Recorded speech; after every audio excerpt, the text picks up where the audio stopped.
प्रथम तर सोलापूरकर नागरिकांना, देशभक्त नागरिकांना स्वातंत्र्य दिनाच्या शुभेच्छा। आम्ही सध्याचा जो एकता उपक्रम आहे तो 35 वर्षापासून राबवत आहोत। मूळ हेतू असा आहे की आपल्या देशाला आपल्या सर्व नागरिकांची एकतेची आवश्यकता आहे। ही एकता शक्ती जर जुळवायची असेल तर आपला जो भारत देश धर्मप्रधान आहे तर धर्मानिमित्त हे सगळे एकत्र येतील आणि राष्ट्रधर्म हा आपण ध्यानात घेतला तर सर्वजण एकत्र येतील या हेतूने आम्ही हा उपक्रम चालू ठेवलेला आहे। यामध्ये सर्वजण जर एकत्र आले तर सर्व जाती जमाती यांच्यामधील जी शक्ती आहे ती देशासाठी वापरली जाईल आणि देशाचे सगळे अडथळे हे निघून जातील आणि देश प्रगतीपथावर फास्ट पळू शकेल। आणि असं सण म्हणून साजरा करा असं जर असेल तर आपल्या अजून दिवाळी, दसरा, मोहरम सारखी प्रथा नाही पडली। हा स्वातंत्र्य दिन, प्रजासत्ताक दिन सणाप्रमाणे साजरा करायची आणि त्यामुळे घरामध्ये सुद्धा आपण गोड पदार्थ बनवत नाही आणि सणाप्रमाणे तसं राहत नाही। म्हणून मी विचार केला 35 वर्षापूर्वी आपणच मिठाई केंद्र चालू करावं। मिठाई केंद्रावर मग विविध प्रकारचे आत्तापर्यंत मिठाई बनवली, त्याच्यात तिरंगा बर्फी ही आपली फार दूरपर्यंत जाते। ते तिरंगा बर्फीमध्ये केशर, बदाम आणि पिस्ता असतो, खवा, खोबरं, आणि ही इतकी लायकिंग आहे की इथून दरवर्षी दूरदूरच्या गावाचे लोकंसुद्धा येतात आणि घेऊन जातात। हा झाला मिठाई केंद्र। त्याचबरोबर सगळे यंगस्टर आहेत। आपल्या भारतामध्ये यंगस्टरची संख्या मोठी आहे आणि यंगस्टरवरच त्यांची देशभक्ती असेल त्यांच्यावरच आपला देश फार पुढं जाईल आणि फास्ट जाईल। तर त्या यंगस्टरला आपलं देशप्रेम व्यक्त करायचं असतं आणि व्यक्त करण्यासाठी काही सिम्बॉल, जसे मी माझ्या शरीराला लावलं आहे तसे अनेक प्रकारचे सिम्बॉल, हाताचे बँड, डोक्याची टोपी, सगळे तिरंगा, हे सगळे त्यांना हवं असतं आणि त्याच्यासाठी ही तिरंगा केंद्र, अनेक वस्तू आहेत आपल्याकडे तिरंगाचं।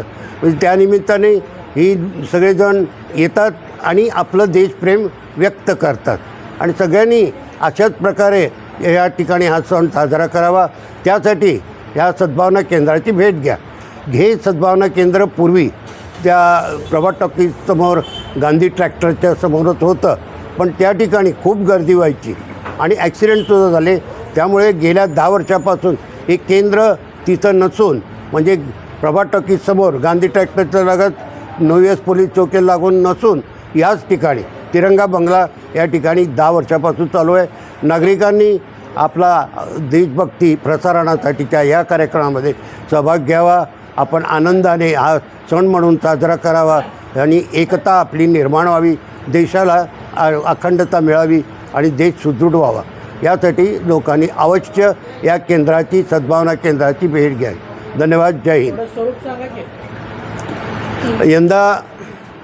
यंदा आपल्या नेहमीप्रमाणे आम्ही त्या पत्रकात लिहिलेलं आहे, सुरुवातीला जवळपास 1200 भारतातल्या 1200 ठिकाणी, परदेशातसुद्धा ही तुम्हाला जे दिलेलं आहे पत्रक, ते कार्यक्रम पत्रिका बनवून पाठवायचं काम असतं। त्यानंतर 13 ते 15 या दरम्यान हे केंद्र चालू होईल, म्हणजे तिरंगा केंद्र आणि मिठाई केंद्र हे चालू होईल। त्यानंतरच्या दिवशी म्हणजे 16 तारखेला किंवा 17 तारखेला ही मिठाई बॉक्स आहेत ते या ठिकाणी आजूबाजूला मोलकरीण आहेत, ड्रायव्हर आहेत किंवा हॉकर आहेत, या सगळ्यांना वाटण्याचं काम होतं। त्यानंतर अनाथ स्कूल आहेत, अनाथ त्या किंवा आश्रमशाळा या ठिकाणी एक वाटायचं काम होतं। त्याचबरोबर भाजी मार्केट, तिन्ही भाजी मार्केटमध्ये हे मिठाई मोफत वाटायचं काम असतं। हेतू हा आहे की सर्वांना या सणामध्ये सम्मिलित करावं। हा एक जर एखादा घटकच नुसतं हे साजरा करत असेल तर त्याला तेवढं मोठं स्वरूप येणार नाही आणि त्याचं महत्त्व सार्थक होणार नाही। त्यासाठी सर्वांना हे परवडावं आणि सर्वांनी ही मिठाई घ्यावी, यासाठी त्याचे दरसुद्धा फार कमी ठेवले। परंतु दुर्दैव हे आहे की जशी एकच गोष्ट सांगतो, गेल्या 26 जानेवारीला हे आपला जो गॅस सिलेंडर 1800 रुपये होता, आता 2800 रुपये आहे। तुम्ही कुठली गोष्ट घ्या, गेल्या 1 वर्षापूर्वी मनुका 250 रुपये होता, आता 450 रुपयाच्या वर आहे। आणि मी कुठलीही हायगाई करत नाही की तुम्हाला कमी दरात, माझ्याकडे 6 सॅम्पल पडले, कमी दराचं द्यावं, तुमच्या पोटाला त्रास व्हावा, पैसे जमा, हा हेतूच नाही आहे। हे हा सर्वांनी प्रसारण करावं आणि ह्या तुम्ही जर घरोघरी साजरा केला तरच त्याचं महत्त्व होणार आहे. या दृष्टीने आम्ही सर्व हे तिरंगा वस्तूसुद्धा अति कमी किमतीत ठेवलेल्या आहे आणि सर्वांनी हे कोणी छातीवर लावतं, कोणी डोक्यावर लावतं, शाळेवाले येतात. आणि त्याचबरोबर तिरंगा मी त्या पत्रकात लिहिलं आहे की तिरंगा हा सर्वात मोठा हा 4x6 होता आत्तापर्यंत, आता 6 फूट बाय 9 फूटचा पण आहे तो आत्ता सध्या आहे. आणि सध्या नवीन फ्रॉक आलेले आहेत.